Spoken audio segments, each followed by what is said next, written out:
100% guarantee দিয়ে বলতে পারি ফেসবুকে বা ইউটিউবে এখনো আপনারা কমলার খোসার ঠিকঠাক একটা ক্যান্ডি রেসিপি পাননি। আজকের রেসিপিটা দেখলে বুঝে যাবেন। অনেক টিপস এর সাথে শেয়ার করেছি। কিছু কমলার খোসা নিয়ে এরকম করে কেটে নিচ্ছি। কমলার খোসাগুলো কিন্তু আগে থেকে ধোয়া ছিল।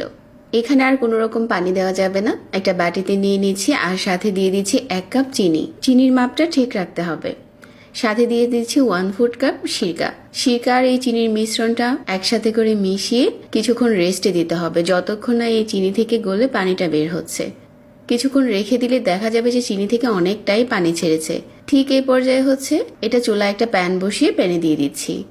এখন শুধু মিডিয়াম আঁচে জাল করব আর মাঝে মাঝে 2-1 বার নেড়ে দিব। এখানে আর কোনো বাড়তি কিছুই দিতে হবে না। কমলার খোসার যে একটা ফ্লেভার আছে এটাই ক্যান্ডিতে থেকে যাবে।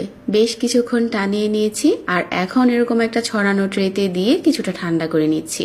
ঠান্ডা করে নেওয়ার পর দেখা যাবে যে এটা অনেকটাই শক্ত হয়ে গেছে। ওই পর্যায়ে হচ্ছে উপরে এভাবে করে চিনি দিয়ে দিচ্ছি।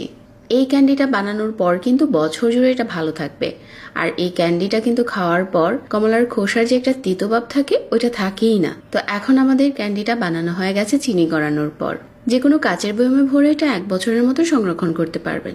ঠিকঠাক একটা কমলার খোসার ক্যান্ডি রেসিপি দেখতে চাইলে আজকের রেসিপিটা দেখে নিন। 100% রেজাল্ট পেয়ে যাবেন। রেসিপিগুলো ভালো লাগলে পেজ ফলো করতে ভুলবেন না। সবাইকে ধন্যবাদ জানাচ্ছি। আল্লাহ হাফেজ।